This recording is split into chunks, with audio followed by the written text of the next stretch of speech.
ஸ்ரீமத்ராதாரமண கோவிந்த குலசேகரால் அருளி செய்த ஊனேறு செல்வத்து சொல்மடியான முதல் பாசுரத்தினுடைய பொருள் பார்ப்போம். ஊனேறு செல்வத்து உடற்பிறவியான் வேண்டேன், ஆனேறு ஏழ் வென்றான் அடிமை திறமல்லால், கூனேறு சங்கமிடத்தாந்தன் வேங்கடத்தி கோனேறி வாழும் குறுகாய் பிறப்பேனே.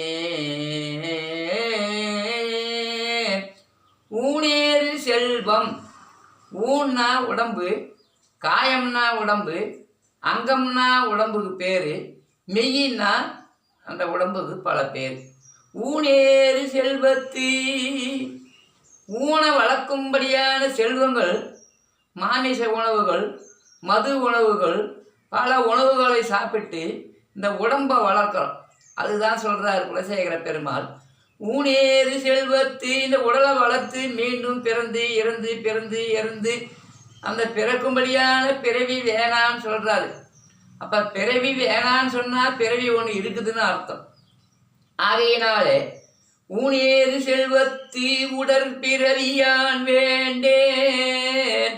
உடற்பிறவினா தொடர்ந்து பிறக்கிற ஒரு பிறவி.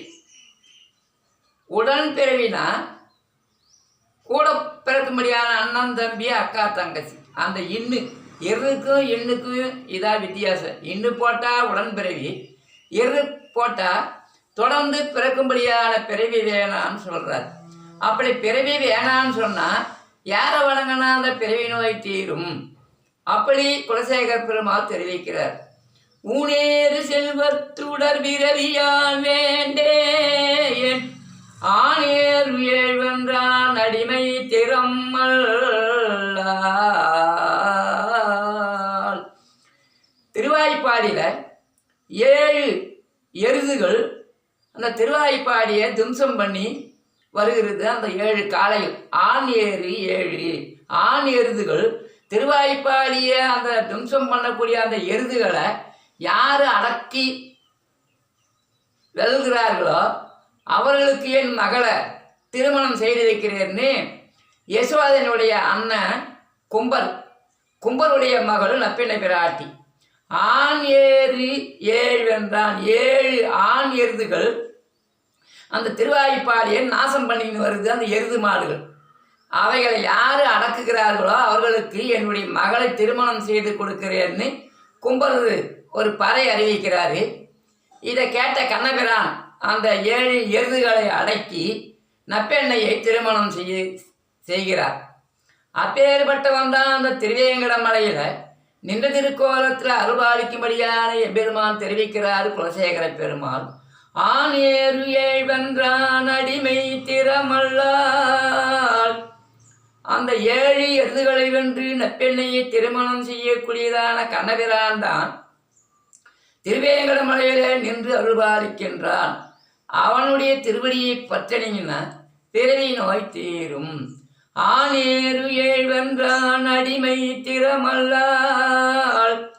கூனேறு சங்கம், கூனேறு சங்கம்னா கூன்னா வளவு, அந்த சங்கு எம்பெருமான் உடைய இடது கையை வைத்திருக்கும்படியான எம்பெருமான் திருவேங்கடமுடையான்.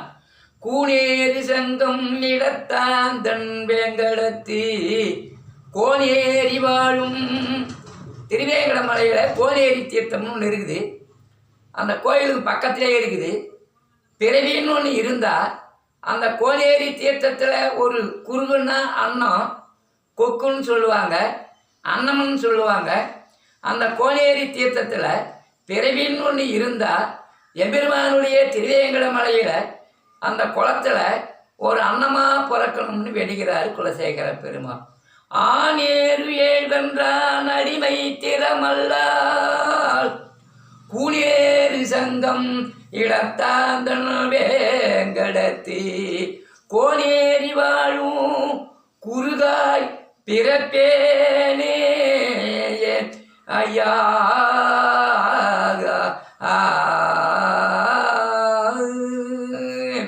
அற்புதமான பாசுரம்.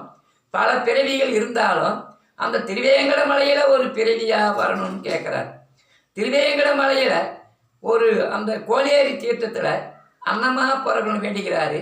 ஆகையினால ஆன்மீக அன்பர்களே, நாம் இந்த பிறவி நோயை தீர்ப்பதற்கு எம்பெருமானுடைய திருநாமங்களை சொல்லி பிறவி நோயை தீர்த்து கொள்ளுமாறு வேண்டிக் கொண்டு நாளைக்கு 2வது பாசத்தினுடைய பொருள் பார்ப்போம்.